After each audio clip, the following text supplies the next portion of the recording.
Hello mga kasari, magandang gabi sa inyong lahat. Ayan, oras natin is 12:29 na ng madaling araw mga kasari at sinara ko na yung ating dito mga kasari kasi nga alas 12 na and medyo tahimik na yung paligid. And although marami pang tao dun sa resort, ayan, since nakabili na sila kanina, so matagal-tagal pa yung maubos yung mga binili nila kanina.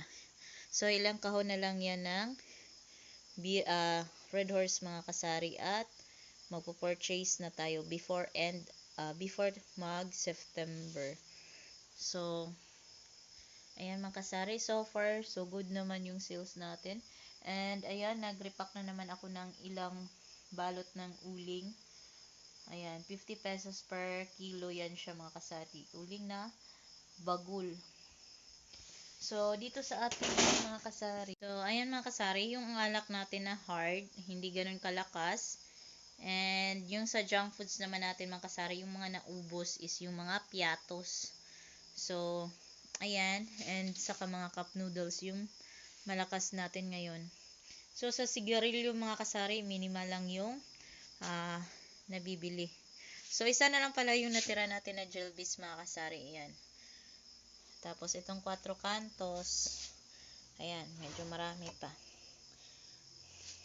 Ito, dalawa yung lang yung sold out natin ngayon dito. And then, yung select mga kasari. Ayan, nabili na sana to kanina. Kaso, pinalitan ng Red Horse. Pero, considered as sold out kasi mas mahal to kaysa Red Horse mga kasari. So, dinagdagan niya ng 4. Yung, 4 na Red Horse. So, ayan, steady pa yung mojito natin. Hindi pa na anuhan. At saka ito pa yung stock natin na mojito at saka yung ram at saka yung Tanduay Select. So, yung sa sigarilyo naman natin mga kasari, nandyan pa yung natin. So, kung makikita nyo mga kasari, mas yung mga natin, yung mga smuggled na sigarilyo. So, ayan. Tsaka nandun pa yung isang rim ng Green Hill. So, malakas. Yung Marlboro lang, hindi lang talaga tayo nagpawala ng Marlboro at saka Mighty. Kasi yun ang talaga ang mabenta. So, focus tayo sa mga saleable items mga kasari. So, ayan yung kabuuan ng ating tindahan. So, konti na lang din yung tuyo natin. So, ayan. 4 na lang na balot yung natin, tapos 3 yung munggo natin hindi pa na sold outan, pero itong ayan, sold out na yan. So hello mga kasari, magandang gabi sa inyong lahat. Ayan mga kasari, nandito na naman ako sa inyong harapan para mag chika-chika sa inyo about sa ating tindahan. So ngayon mga kasari is oras natin is 12:40 na. 12:40 na ng madaling araw mga kasari. And ayan, gising pa rin tayo at dilat na dilat pa yung mata natin. So kakatapos ko lang magkape. So kanina mga kasari, whole day talaga tayo nagbukas ng ating tindahan kasi alam natin na long weekend at maraming mga tao sa resort. So ayan mga kasari, kaya bukas yung ating tindahan. So kanina naman mga kasari, mga morning hanggang hapon, may sales naman tayo pero hindi ganun kasi bukas si Ate Chichi. So ngayon lang tayo nagka-sales talaga ng ng gabi na nag-close doon sa si Ate Chichi doon sa resort. So ngayon, so far so good naman yung sales natin. And ayan, kailangan na natin talaga mag-repurchase before mag-end of the month. So ngayon mga kasari, pag-uusapan lang naman natin yung mga nabenta natin and magkano ba yung kinita natin ngayong gabi. So, umabot lang tayo mga kasari ng 4K ngayon, 4K plus. So, nitong gabi lang talaga medyo kanina mga umaga mga kasari, nasa 600 lang yung sales natin. And then ngayon lang talaga siya kasi marami tayong benta na Red Horse. And yung sa mga hard natin mga kasari, wala tayong masyadong benta dyan.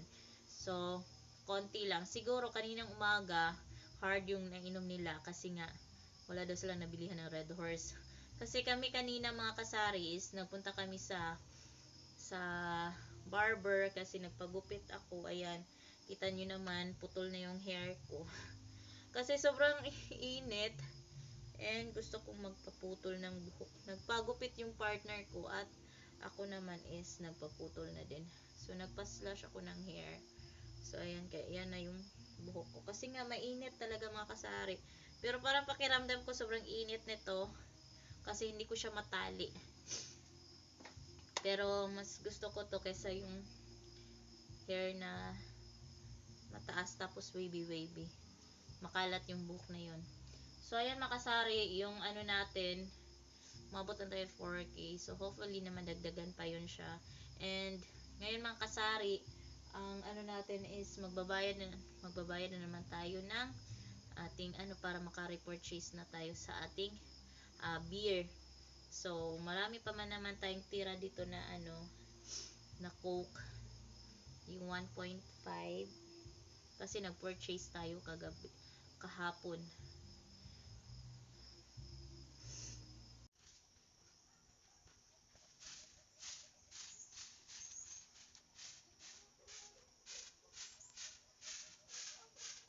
Ano na, kadali lang. Iwasan nga ako next silhig.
So, ayan guys, may buntag sa inyong tanan. Good morning sa mga kapwa ko tendera dito sa aking channel. So, ayan mga kasari, nandito tayo sa labas ng ating tindahan at nagwawalis tayo kasi nga medyo madumi yung paligid natin. Pero ngayon, ayan, binalisan ko lang yan siya mga kasari. So, ayan yung ano natin, harap ng tindahan mga kasari. Kita nyo ba? Medyo against the light kasi. So, ayan mga kasari. So, ayan yung tindahan natin mga kasari. So, ayan, kahapon may inano kami na saging.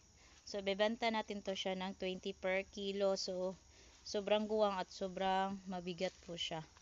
Ayan. Hi ate, good morning. Ayan si ate. Kagigising lang nila. So, ayan pa yung mga tuyo natin. So, ayan, bagong gising si Talia at saka si Sabrina. Hi, Brina. Good morning. Nakalakaw na. Ano na siya? Udto naman ng mata. So, ayan, pasok na tayo sa loob. So, ito pala yung mga natira na lang na mga sasakyan mga kasari. So, ayan na lang. So, tingnan natin mamaya kung may mga darating pa. Kasi nga, holiday naman ngayon. So, baka may ano pa pupunta. So, itong daan dito mga kasari, ito yung papunta sa bahay. Ayan. So, hindi kami natulog doon kasi dito kami natulog sa tindahan. So, pasok tayo dito sa loob. Hala! Anong gawa mo, Sabrina? Good morning. Good morning. Ano yan? Ano yan? Kape? Kape yan? Oh, magtimpla si mama mag-milk. Timpla kog milk. So nagbalot dahil tag mga mga kasari no, ito 50 pesos. 50 pesos isang ganito, isang balot. 1 kilo to mga kasari. Yan. Hindi na ayos ang timbangan. Nagtabingi. So ayan, per balot 50 pesos yung ating uling.